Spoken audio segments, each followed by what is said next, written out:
What's up, people? It's your girl Adiola. Guys, let's talk about the richest country in the entire world in terms of natural resources, the DRC, the Democratic Republic of Congo, once again at war, and why this concerns you. Once again, Rwanda is using the same script, the same excuse that they've used in the past to indirectly invade Congo, allegedly. If you're wondering how it's possible that Rwanda, a country with a population of 14 million, is once again allegedly the one behind the rebel group that is causing unrest in the DRC, a country of 103 million people. Well, it's because a number of Western countries, the US, France, and Belgium, are backing Rwanda. Now, let me quickly talk to Rwandans because your president is being accused of being behind the unrest in Congo, the DR Congo, while allegedly stealing Congo's natural resources through the back door. Now, those who allege this say that they have evidence,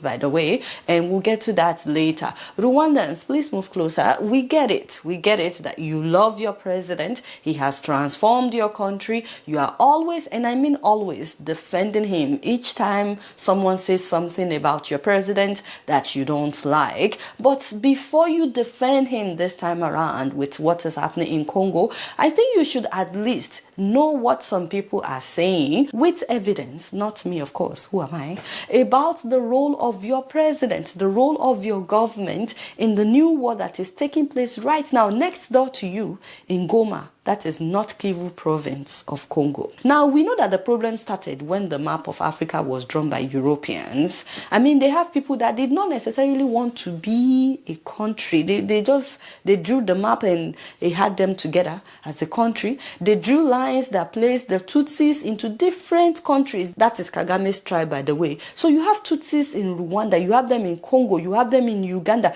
just like we have Yorubas in Benin and Nigeria. And then you also have Hutus in Rwanda, you have them in Congo. And these tribal issues led to several tribal clashes, the worst of them being the genocide in Rwanda that happened in 1994.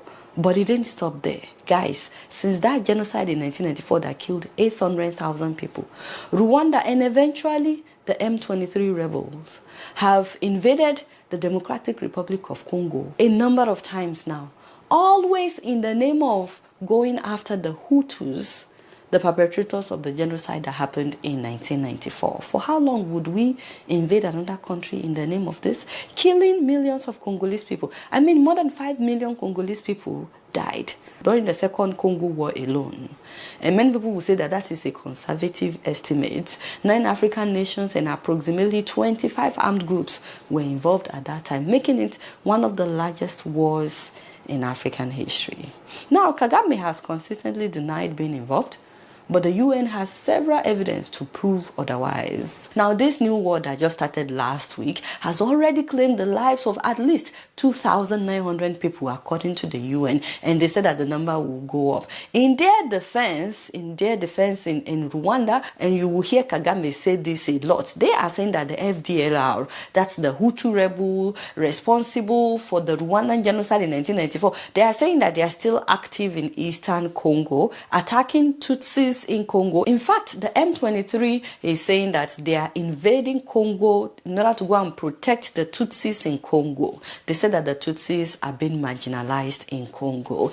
However, this is confusing because it doesn't make sense that you said that you are going after the Hutus to protect Tutsis. You took control of Goma, where there is natural resources. Is this about natural resources of protecting people? You also took control of the airport, cutting off much needed humanitarian aid to hundreds of thousands of displaced people.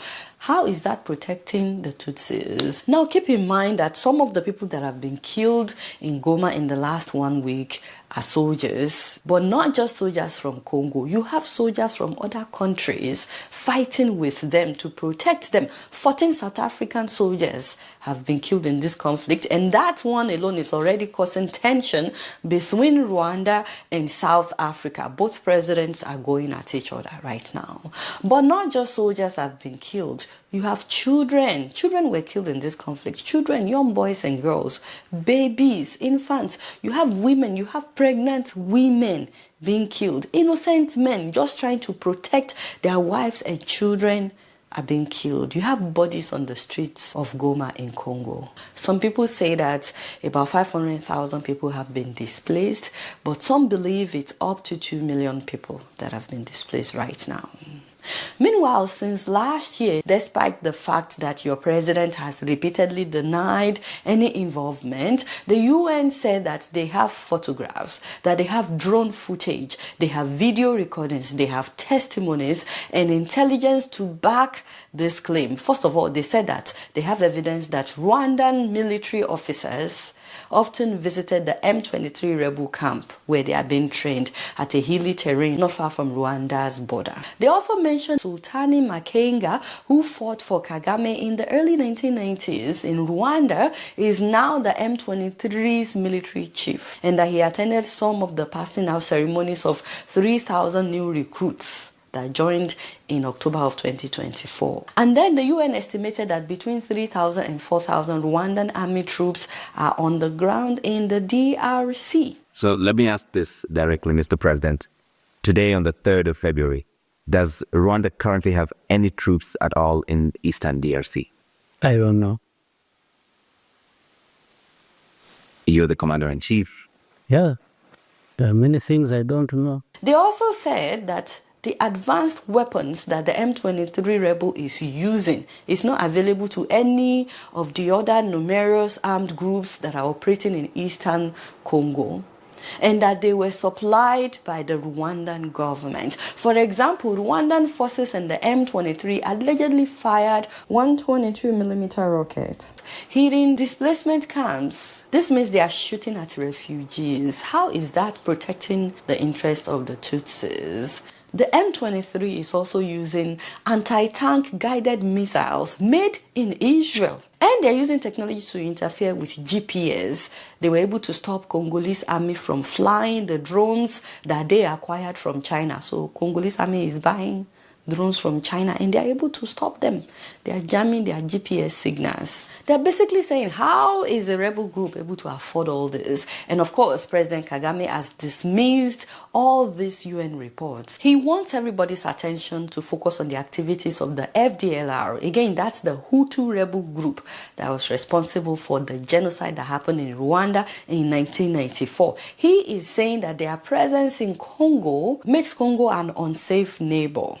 Now, more importantly, why is there so much interest in Congo? Well, it is the richest country when it comes to natural resources. Now, the interesting thing, though, is that Rwanda, the next door neighbor, is now the biggest exporter of coltan. That's a rare mineral that is used to make tantalum, which is used in many electronic devices and in the automotive industry. They use this thing in making cell phones, laptops, cameras, and the inside of cars. But guess what? Congo is the one with the biggest reserve of coltan.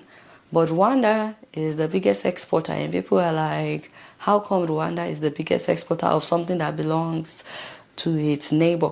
And they've been the biggest exporter for many years. In defense of Rwandans, they will tell you that they also have coltan in their country. But many people in Congo believe that it is their natural resources that Paul Kagame is using to develop Rwanda. That's why it is very hard to put Rwandans and Congolese people in the same room. Trust me, I've been there. It is not pretty. Then Rwanda exports coltan, for instance, which does not exist here, is smuggled from DRC. No, please, I invite you. We'll show you where we mine coltan. Rwanda has consistently denied taking resources from Congo, of course. But let's just go back to May of last year. Just May of last year, when this same rebel group, M23, captured a mining town in Congo. The town is known as Rubaya. According to the UN, in December of last year, just December alone, this rebel group, M23, now collects at least $800,000, American dollars, every month from the taxation of coltan in Rubaya.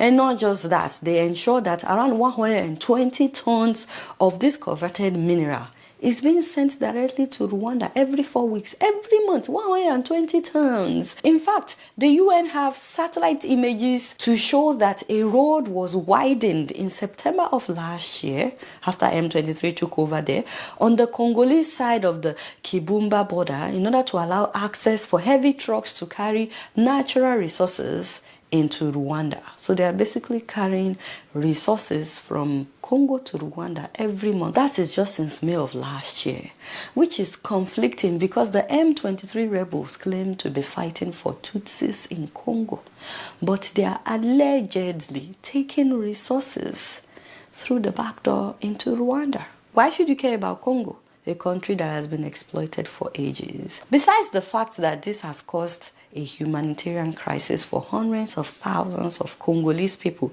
if not millions, in the eastern part of the DRC. Besides the fact that men, women, children, babies, pregnant women are being killed. Imagine losing your home, losing your life, and being on the run. But besides all of that, which are enough reasons for you to care, by the way. Number one, this can easily spill into neighboring countries. Refugees may start fleeing to other countries. DRC is surrounded by Angola, Burundi, Central African Republic, the Republic of Congo, that is Congo Brazzaville, Rwanda, Sudan, Tanzania, Uganda, and Zambia. So this is not just about the people of DRC, it's also about their neighbors. More importantly, the reason that you should care is that Rwanda is allegedly not operating alone. A lot of big countries, Western countries, are backing Rwanda. And you should care because if Congo can be truly free from foreign forces, both from abroad and forces within Africa, if Congo can actually prosper, they will not only be the richest nation on earth. Forget about America, forget China, forget Dubai, forget everywhere that Africans are trying to go to right now, looking for greener pasture. It would have been Congo. But not only that, after transforming their own country, Congo, the DRC, has enough to transform the entire continent of Africa. And that's why you should care. Let's start with water. DR Congo has more than 50% of Africa's water reserve.